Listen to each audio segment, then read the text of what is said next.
Welcome back to another episode of Your Fitness Consult. I'm Dr. Mayer. I just came back from vacation. I was down at the Jersey Shore for a week. I'm originally from Jersey City, New Jersey, even though I live in Massachusetts now. And we never went on vacations as a kid anywhere else but the Jersey Shore. So it's so good. I get to go once a year with my family and kind of relive my childhood for a week. So we had a fantastic time. And I decided when I went down there, I was going to eat whatever I wanted for the week. I was going to celebrate all of my childhood, memories. And so I did. And I'm up a few pounds and I expected that, and that's okay. And just going to get back on the plan and everything will fall into place. And I didn't care that I was going to gain weight because I wanted to experience all of those delicious things down there. So it was a choice, and it wasn't me being out of control. It is me choosing what I want to do with my life. And so it's very much something that I don't feel bad about, and I'm happy to be back, getting back on a meal plan, getting back into all the things that I know that works for me. So all is good over here with regards to that. I did watch the Amy Bradley documentary with my grams when I was down there. I don't know if you guys have seen that. It's the one on Netflix where the young woman was lost on a cruise ship. I know it's controversial, but I think she fell overboard. I don't think she was trafficked. And I know that the documentary kind of leans heavily on the evidence to show that she didn't die by going overboard. But I did a deep dive because I was so fascinated by the case. And, the pictures that were sent to the family of her on this website as a prostitute. What I did read is that there are other pictures of that woman from different angles. And in fact, she does not have the tattoos that are distinguishable that Amy Bradley had. I know those could be photoshopped out. But the other thing that I just keep going back to is, she would be in her 50s or late 40s at this point right now. And what are the chances that she's still alive if she was trafficked? I mean, if she was, I would think she had to escape from whoever had her, because I don't think that you would still be used in that way as a woman when you are in your 50s. And also, why hasn't she contacted them in all of this time? Why hasn't she found a way to contact them now that there are cell phones and computers and all that kind of stuff? And so I feel like even if she was trafficked, I don't think that she would be alive right now, given all of that. And then I listened to this podcast called Crime Weekly. You should check it out if you don't. It is by two people, Stephanie Harlow, who does a true crime podcast by herself, and then what's his name? Derek Levasseur. He, I guess, was on the Big Brother series. I don't really watch, but I guess he won a season. But he's a former police officer and detective from Rhode Island, and they do a true crime deep dive. I mean, they deep dive all the cases. They'll do 8 episodes on Scott Peterson. If you're into true crime, you should look them up. I actually watch them on YouTube, but they have an audio podcast as well. And Derek Levasseur said from his time on a cruise, her family, Amy Bradley's family, said that the balcony door was a little bit open. But he said that if that was the case, she left that open and then left through the cabin room, that would create such a vacuum that would cause this insane noise and sensation, and immediately wake up everyone and they would know what happened. That's what happened. Somebody left. And so because that is not what the family's reporting, that it's not very likely that she went through at least the cabin door. I don't know if that's true. I've never been on a cruise. I actually never want to go on a cruise. Not from this. I've never wanted to go on a cruise, but it's super fascinating. And so I recommend the documentary. I recommend Crime Weekly. The other day, I was at work. This was a day after I came back from my vacation. and so it was the first day that I was getting back on my, calorie deficit. And I had to go up to a floor to see a patient. I work overnight in the hospital. And I came back down, I got off the elevator, and I got a whiff of an egg roll. And I was like, this is 3 or 4 o'clock in the morning. There's no way there's an egg roll in the hospital. But I was like, oh my God, I need an egg roll right now. I was so hungry because I was back on my calorie deficit and I already ate all of my calories. So I was like, I need this egg roll. And then I turned the corner and I realized it was probably the fumes coming from this area of the hospital that they're doing construction in. And it's this pressurized, room that temporary walls they built up to contain whatever is going on, that is always making this constant roar, but also has these smells coming from it. And I knew that it probably was from that when I turned the corner, but I was still like, my brain was still registering egg roll. And I was like, uh-oh. Seeing this and knowing this didn't even stop that either. So this is a few days later now tonight, but I'm off from work, and I said to my wife, I'm like, I need an egg roll. Like, I'm not going to get that out of my head unless I have it. So we had Chinese food tonight. And so no, today I was not on my calorie deficit. I was on it for the last few days. But again, I know myself.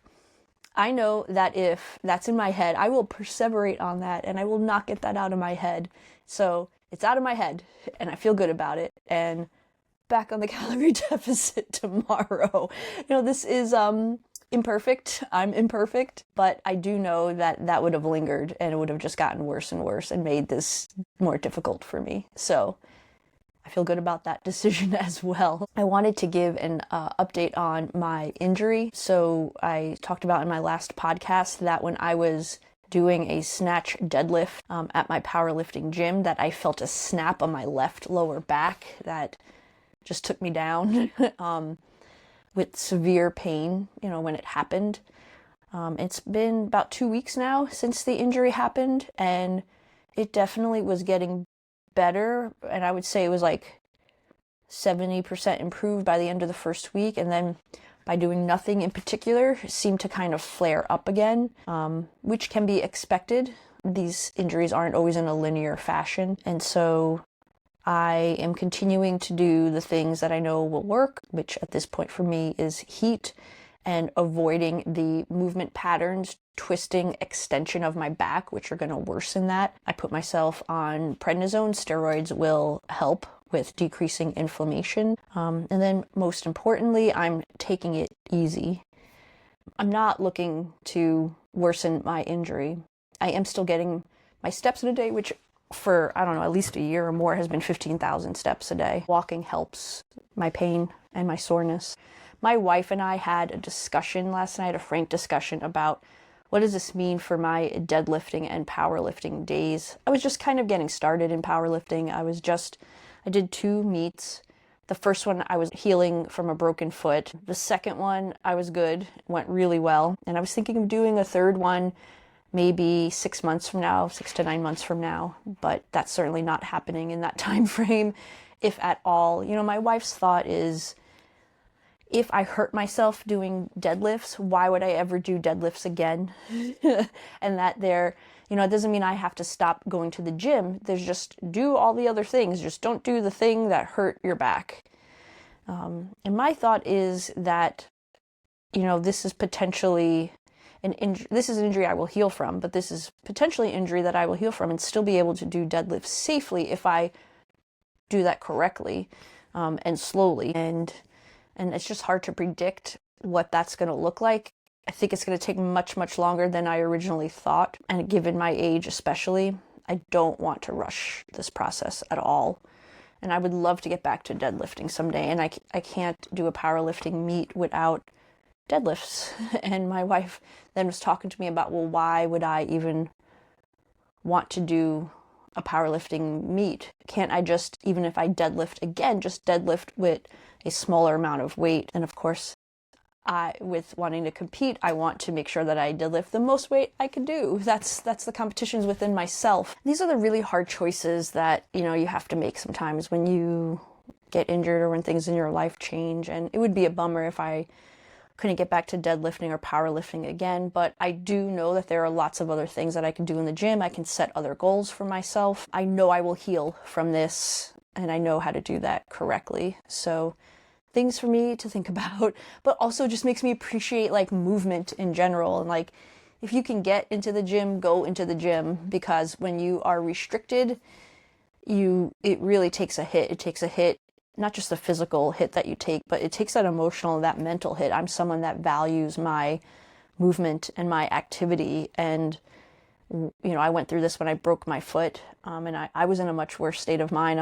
I'm in a much calmer, less anxiety-ridden state of mind about this injury. I'm just going to take it for what it is and work through it and find other ways to maintain my movement. But it really makes you appreciate how much, being capable of movement at all, and of all movement. I've been asked by a lot of people how, what exactly do I eat to get the adequate amount of fiber in a day? And so for females, it's 25 to 35 grams of fiber a day. For males, it's higher than that, about 35 to 45. So what I do, I've mentioned before that with every meal, I have a fruit and a vegetable, so I'll have 3 fruits and 3 vegetables by the end of the day. The portion size, is whatever works within your calorie deficit. And so for some reason I latched on to 75 grams. Seems to be a good portion size for me and works within most of the other things in my calories for the day. So what I have, raspberries, blueberries, strawberries, 75 grams each. I do add other fruits in seasonally. So like now I'm loving nectarines. I was loving watermelon. Watermelon does not have a lot of fiber though. But, in general, the berries are my go-to.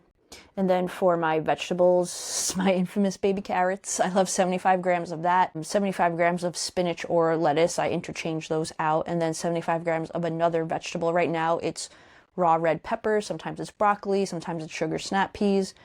So all of that together will give me about half of the fiber that I want. And then I work in grains. As I've mentioned before, sometimes I use the Fiber One cereal. Not a lot, like 10 grams of that. That's good to even snack on if you just are someone that likes to sit there and snack on things. So I use the Fiber One. I use Jolly Time popcorn that I have every day, and that has a decent amount of fiber. It's like 4 or 6 grams of fiber just in that. And then I've been using half of a St. Joseph's pita. Those pitas are about this big. Half of that, I actually cut it up and I bake them in the oven. I make them into pita chips and I use it for dip in a little bit of hummus. So those are my 3 vegetables, my 3 fruit, and then kind of like 3 grains. In between all of those, I get more than enough fiber. I definitely get above 25. I'm usually at 35 grams of fiber by the time the end of the day with all the other things that I'm eating.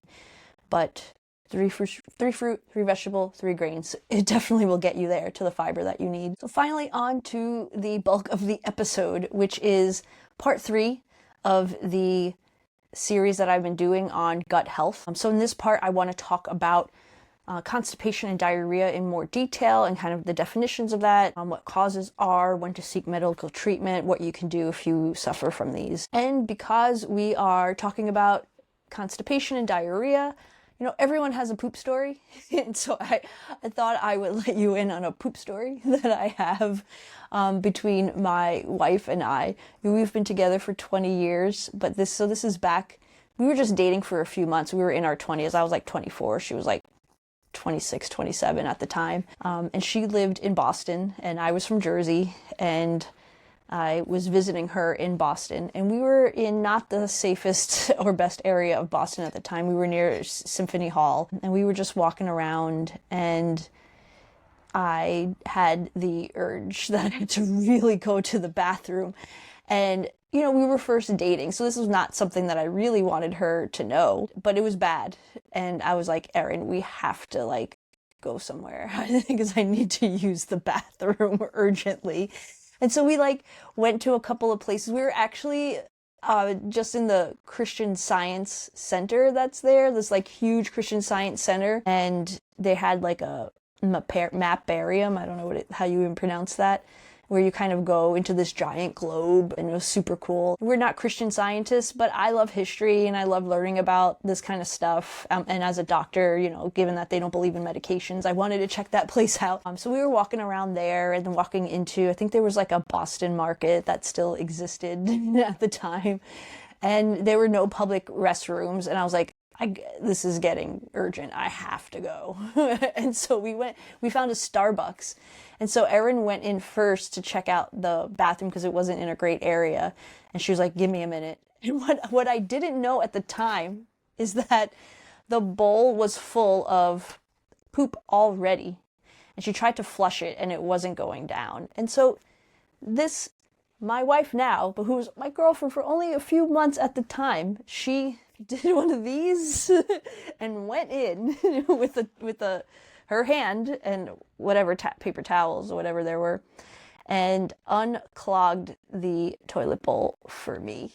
And flushed it, washed her hands, and said, "All set for you." And I had no idea until I was done what she did. Then we immediately went to like a CVS and got hand sanitizer, and she poured all the hand sanitizer on her hands that she could. But like, that's like the most romantic thing you could do for somebody. That the fact that she did that, no problem, didn't even hesitate. And we were talking about that the other night, and she's like, "I would do that again for you, but also I would ask you how long you could hold it."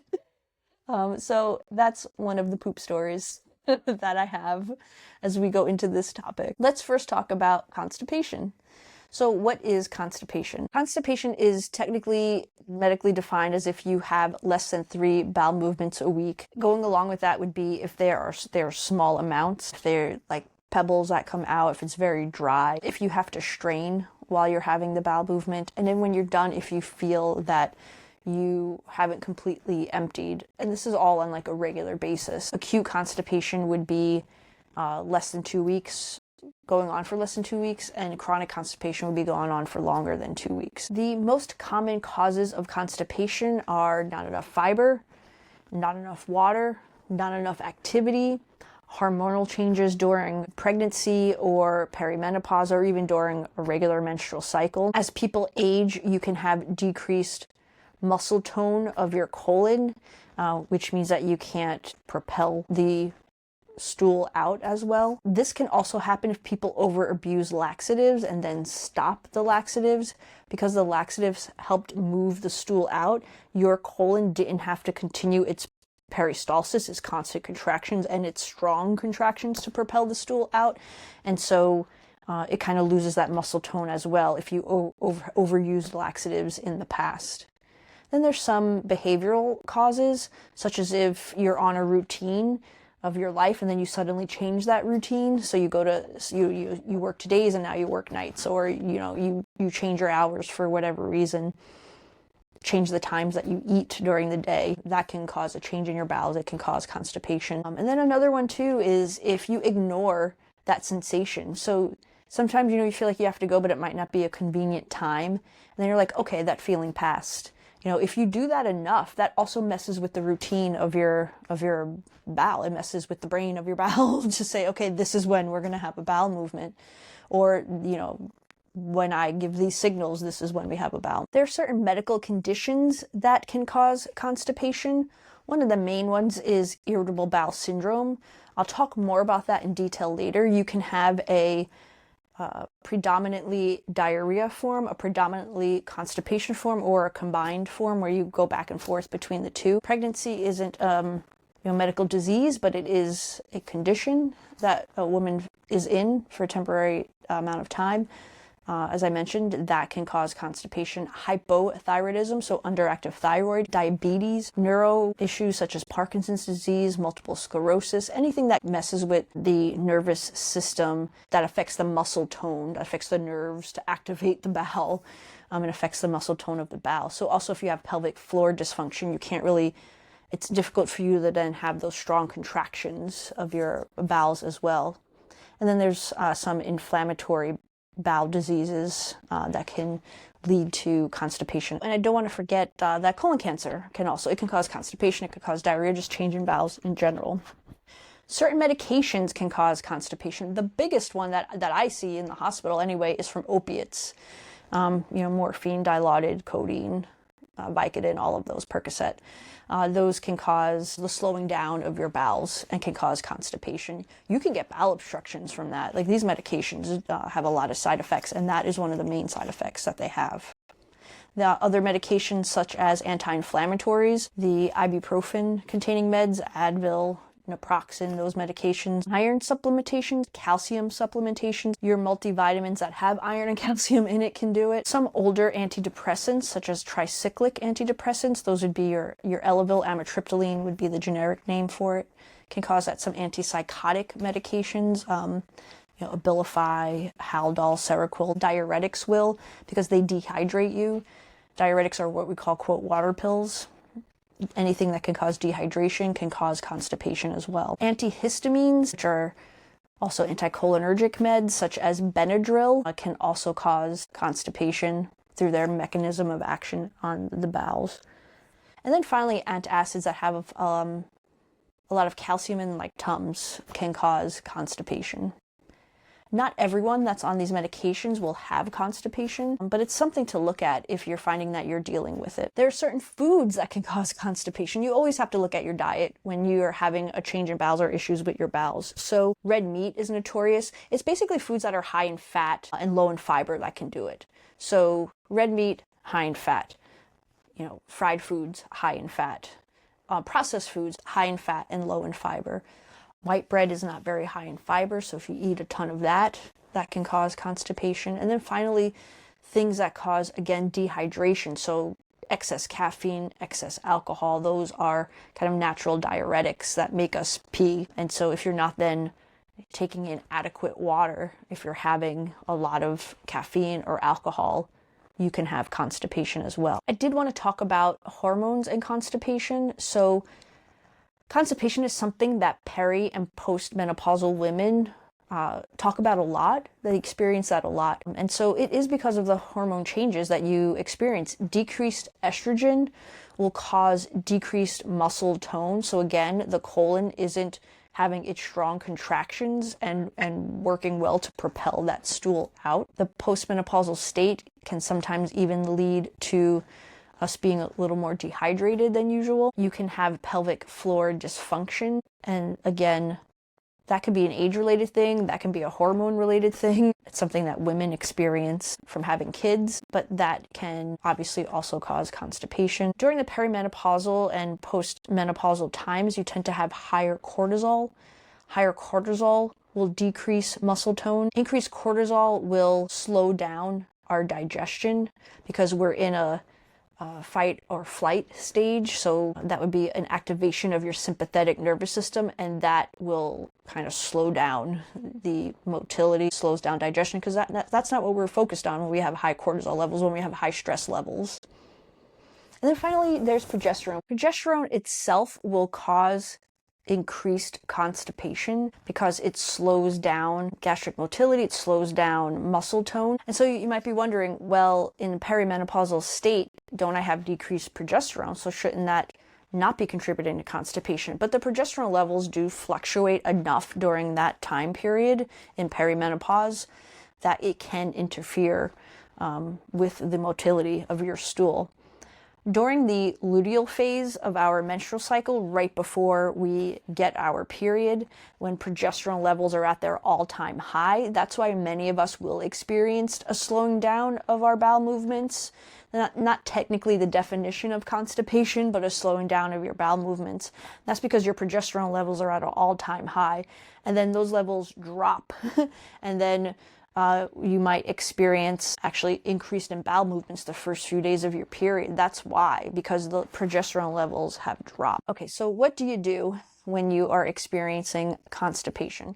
The most important thing you do is step one, and that is to pull out a journal and start keeping track of things. And you should do this for a few weeks, at least 2 weeks, if not longer.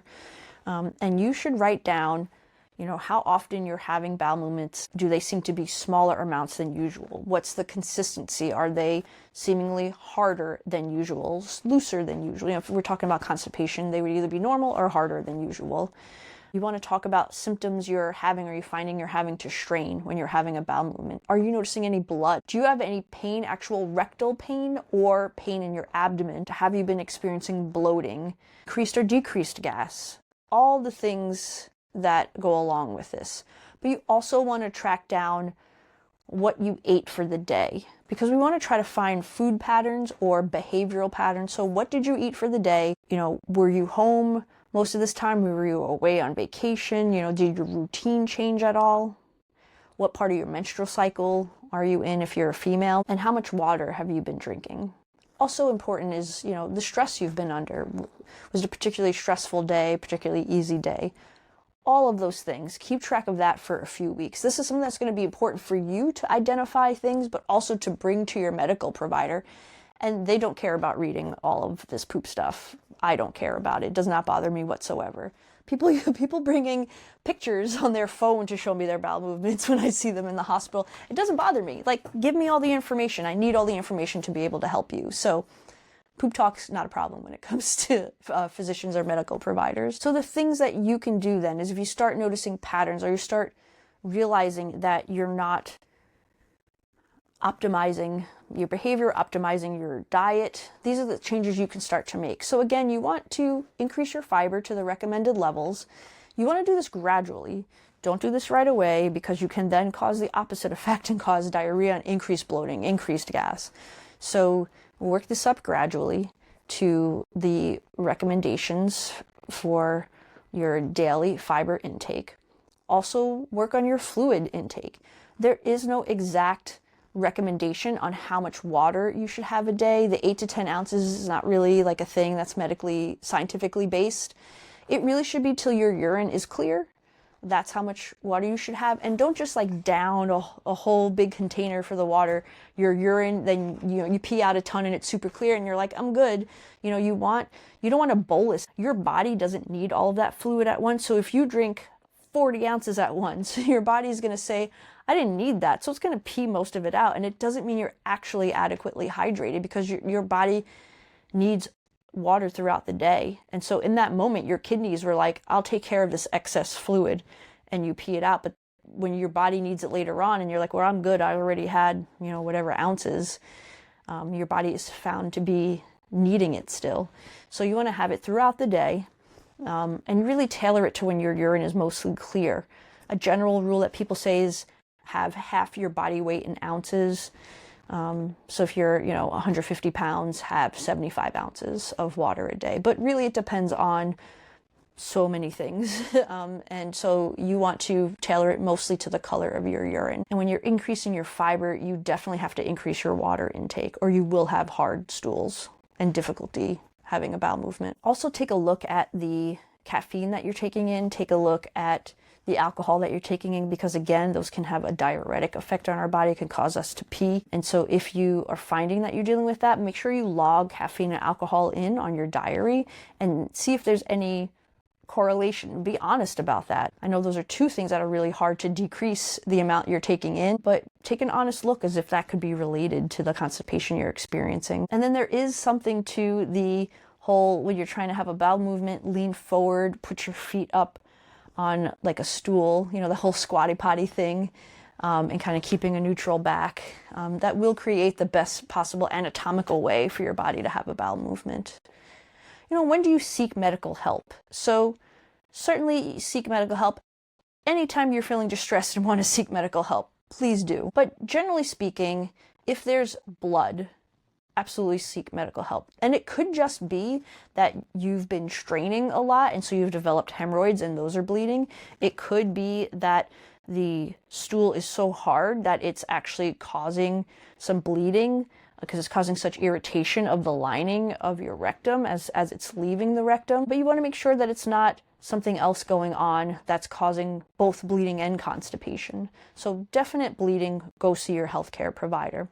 If it's been going on for a while, if it's been going on for, say, longer than just a few weeks, absolutely seek your healthcare provider, get some testing done. If you're having severe pain, again, please go. And then if you find that you're losing weight unintentionally, that can be a sign of cancer, some other things, but just make sure that if that's happening at any point in your life, please go seek medical help. So that's constipation. Let's switch over to diarrhea. So diarrhea is considered acute if it's less than 4 weeks, chronic if it's greater than 4 weeks. That is a long time to be having diarrhea. I would say that if you're having it for more than 2 weeks, that you should absolutely go seek medical help, and we'll talk more about those parameters later on. The technical medical definition of diarrhea is if you're having loose bowel movements greater than 3 times a day. And again, it doesn't have to be water. It could just be looser than usual. Usually what goes along with diarrhea would be bloating, cramping, maybe what we call fecal urgencies, where you're like, I have to go right now, and you run to the bathroom. What are the most common causes of diarrhea? So infection by far is the most common cause of diarrhea. That could be a gastroenteritis, which is usually a viral, that's what we call the GI bug, a viral GI bug. Most of the time with any of these, you do not need antibiotics antibiotics, because they're mostly likely a virus,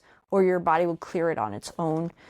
Food poisoning also would be a cause of this. Other food-related issues would be artificial sweeteners, food intolerances, so people who have celiac disease and are intolerant to gluten or are lactose intolerant will have diarrhea. Medications can do it, including antibiotics. Metformin, which is a common med that diabetics are on, or people with polycystic ovarian disease are on, and anything with magnesium in it, so certain antacids with magnesium can cause diarrhea as well. There are medical conditions that can cause this.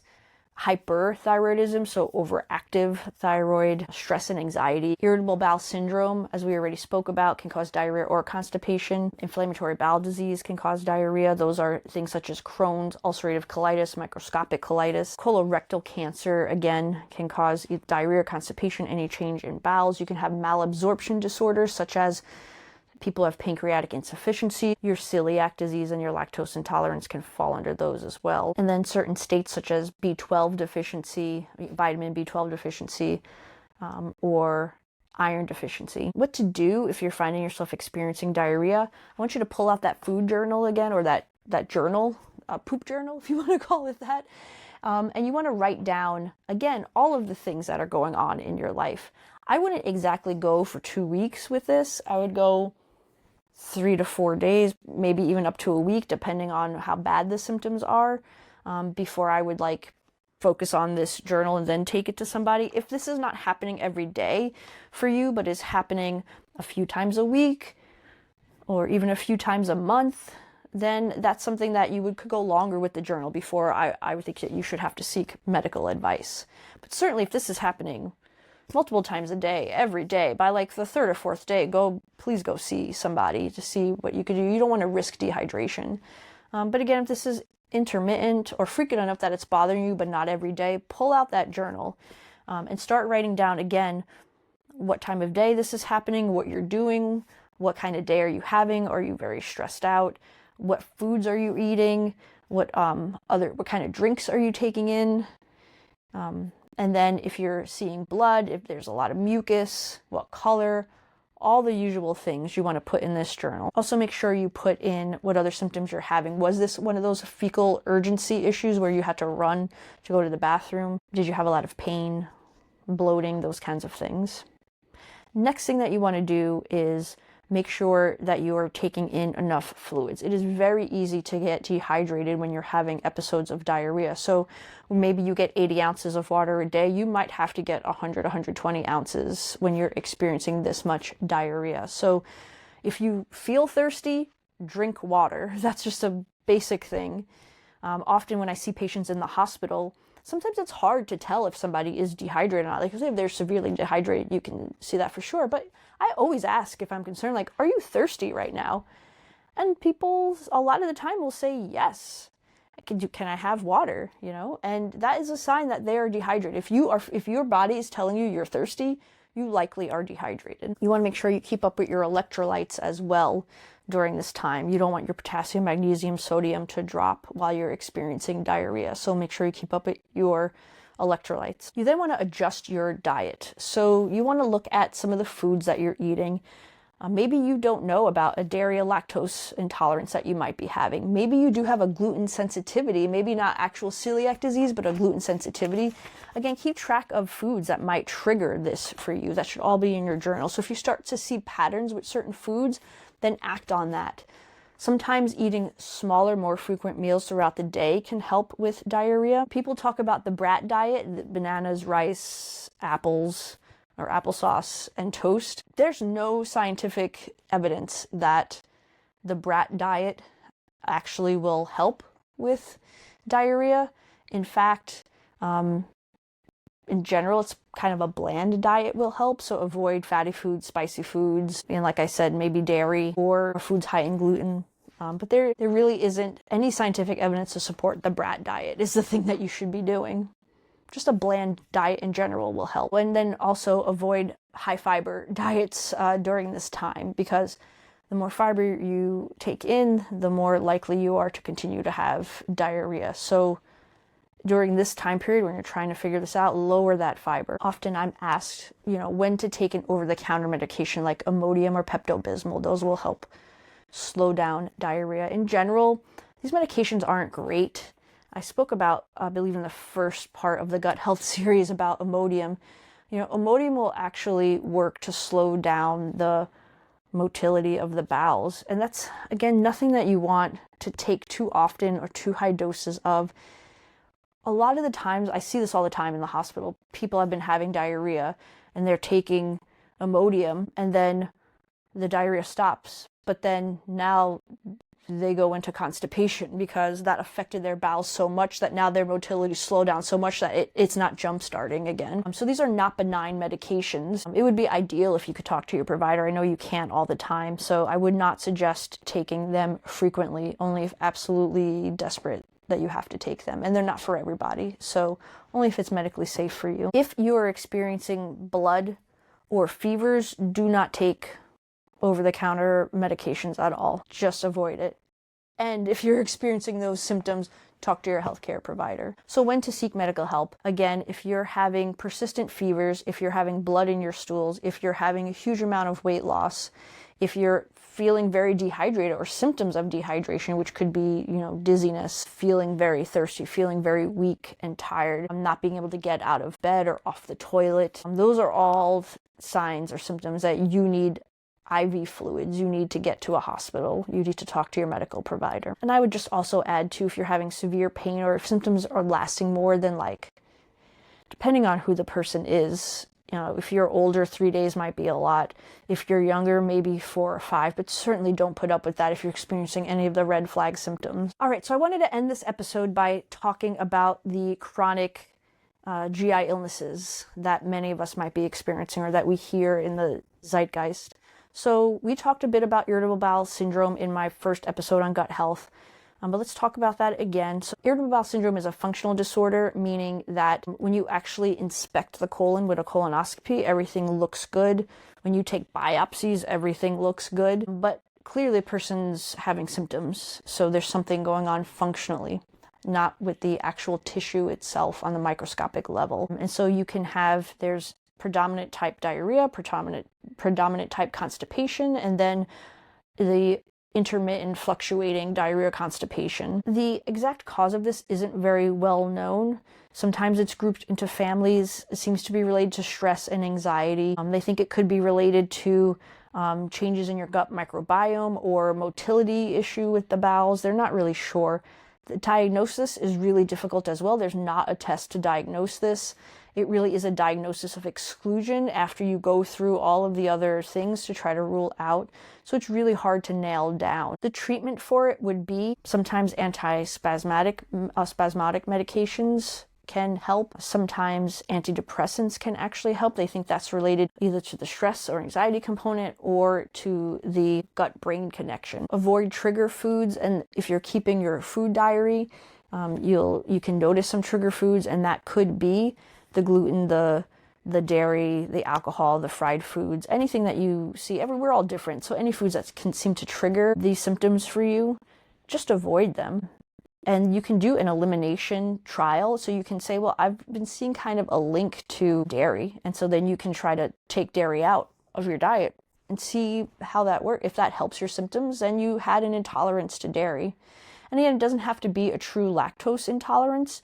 It could just be that your body, for some reason, is sensitive to dairy. And so definitely the food diary helps with this, and elimination diets can help. And that's something that you can do on your own. A low FODMAP diet is also very helpful. There's actually good results when people use a low FODMAP diet. I talked a little bit about that in the first episode. So they're low fermentable carbohydrates. So FODMAP stands for fermentable.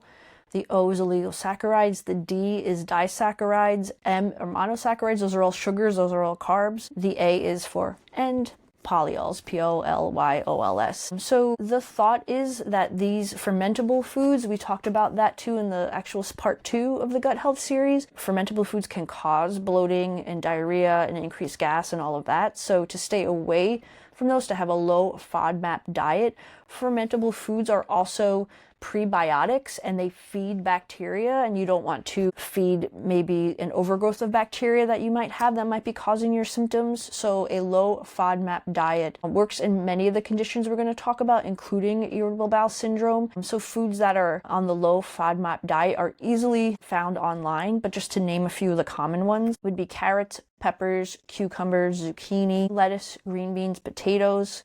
For fruits, blueberries, grapes, strawberries, pineapple, kiwi. For your grains, it would be white rice, brown rice also, quinoa, oats. You want to stay away from dairy, so it would be almond milk or lactose-free milk or lactose-free yogurt. In terms of protein, it would be plain cooked protein. So you can do your usual turkey, chicken, beef, pork, but you want them plainly cooked. You want firm tofu, not the silken tofu. Eggs are fine, salmon, tuna, all of those things. Foods that are high in FODMAPs that you would want to avoid if you're doing a low FODMAP trial: cherries, nectarine, any dried fruits. Some of the vegetables to stay away from are your root vegetables, your onion, garlic, leeks, asparagus, mushrooms, and snow peas or sugar snap peas. In terms of grains, it would be wheat. So things that are high in wheat, like wheat pasta, wheat bread, rye and barley are also on this list as well. Many of your beans, chickpeas, black beans, kidney beans, dairy, including cow, goat, or sheep milk, yogurt that's not lactose free, and soft cheeses such as cream cheese, and then finally artificial sweeteners. So a lot of people with irritable bowel syndrome, they will try a low FODMAP diet, or again, they will try an elimination diet based on the low FODMAP diet or based on things that they've noticed themselves that are triggers. So that's irritable bowel syndrome. Let's move on to small intestinal bacterial overgrowth, SIBO, S-I-B-O. This is an illness that is increasingly being researched because it's not very well established as a medical illness, but it's increasingly becoming one. So the gut microbiome, most of the bacteria is in the large intestine. Sometimes you get seepage of that back into the small intestine. And when you do that, because most of the nutrients are absorbed in the small intestine, but now if you have that bacteria there that will want to feed off of the nutrients or interfere with the absorption of the nutrients, you can have many symptoms. And one of the biggest symptoms is diarrhea from a malabsorption, because you're not getting the nutrients that you need because of the bacteria that's now in the small intestine. It's associated with irritable bowel syndrome or inflammatory bowel disease. It's associated with decreased motility disorders, so things that slow down the motility. So the things we mentioned before, like hypothyroidism, other autoimmune conditions, diabetes. And it's also been associated with decreased acid that's moving through the tract. So if you do take acid suppressants frequently, that can also lead to small intestinal bacterial overgrowth. The symptoms of this are bloating, cramping, diarrhea. This is one of those conditions where you can have unintentional weight loss as well, and that's because of the malabsorption. You're not getting the nutrients that you need. The way to diagnose this is a breath test. The bacteria that are feeding off of the carbs that you're eating will release methane and hydrogen, and that can be released in a breath test that can be done. The treatment could be antibiotics that will try to knock off those bacteria in the small intestine. A low FODMAP diet also can be useful for this. Treating the underlying condition, like getting your diabetes under control, getting your thyroid disease under control. And then finally, there are certain medications that can kind of speed up the bowels if the underlying cause is a slowed gut motility. Next, I want to talk about microscopic colitis. This is an inflammatory bowel disease. This also is a malabsorption disorder. This is inflammation of the intestine that really is only seen on biopsy. That's why it's a microscopic colitis. A lot of the other inflammatory bowel diseases, Crohn's, ulcerative colitis, you will see that inflammation outright on a CAT scan or when you're laying eyes on the colon with a colonoscopy. You will not actually visually be able to see these microscopic changes unless you take biopsies of the area. Typically, it affects more women and more women who are greater than 50 years old. That doesn't have to always be the case, but that tends to be the pattern. It's sometimes associated with autoimmune conditions, sometimes as rheumatoid arthritis or thyroid disease. If it's seen in younger people, it could be linked to smoking. That's been seen before. There are certain medications, such as the anti-inflammatory meds, like the ibuprofens, naproxens, the acid-suppressing medications, and even the statins or the cholesterol meds or some antidepressants can be linked to microscopic colitis. Again, you need a biopsy to diagnose this. Your symptoms can be very similar to the other conditions. You can have bloating, you can have weight loss, you can have watery diarrhea. Because it's an inflammatory disorder, the treatment for microscopic colitis would be steroids, similar to the other inflammatory bowel diseases such as Crohn's or ulcerative colitis. And finally, I wanted to talk about, I mentioned it briefly, celiac disease versus like a gluten sensitivity. I know gluten sensitivity was a big thing. I think it ebbs and flows. I've seen in terms of what people are focusing on in terms of that. So celiac disease is an autoimmune disease. It's where your body actually, when you take in gluten, it activates your immune system, and that attacks the actual intestines on a microscopic level, the small intestine mostly, and will cause changes on a microscopic level in the small intestine that will lead to malabsorption, and that can lead to diarrhea and all the symptoms that people have with celiac disease. And whereas a gluten sensitivity doesn't cause that, your body doesn't mount an inflammatory response when you take in gluten, but still you can have a sensitivity where you're having some symptoms of, say, diarrhea or cramping or, GI upset. And so that is something that you don't have to be on a strict gluten-free diet for. Sometimes people just decrease the amount of gluten in their diet and they can feel fine. It's very similar to other things. Not everyone is going to react the same to the foods. And so for some reason, even if you don't have lactose intolerance, but taking in some forms of dairy seem to cause you to have GI upset, stay away from those foods. It could be foods that doesn't even seem to make sense to you, but every time I have bacon, I have this reaction, but I have other pork and I'm fine. Our bodies are just weird. They just are. That's what I've learned being a physician for so many years. We many times we followed the textbook. A lot of times we don't. And so if you notice in your body that when you eat certain foods, that seems to cause these symptoms, and you would know that by following your food journal, just try an elimination diet just to see. Taking that out of your diet will help improve your symptoms. You don't want to change many things at once though, because you don't want to confuse the issue. So you don't want to say, well, I'm going to take out dairy and gluten and see if that helps, because now you don't know which one it is. And so you want to try to just isolate one thing at a time. Try your own experiments on yourself to see if you can figure out what the triggers are for the symptoms that you're having. So that's the last episode on gut health of the 3-part series. If you have any questions, please follow me on Instagram. It's Dr. Mayer at Your Fitness Consult. Everywhere else, it's Your Fitness Consult podcast. Send me emails through my website. Send me a DM on Instagram. I'll be happy to answer any questions that you're having. And we'll talk soon. Bye. Thank you for watching or listening to the podcast. This podcast is not meant to be medical advice. I'm a physician, but I'm not your physician. And this is not a binding physician-patient relationship. All of this is for informational purposes only. Please don't use this content to substitute for your own medical provider's advice. Please go talk to your medical providers about all the questions that you have, and please listen to their advice.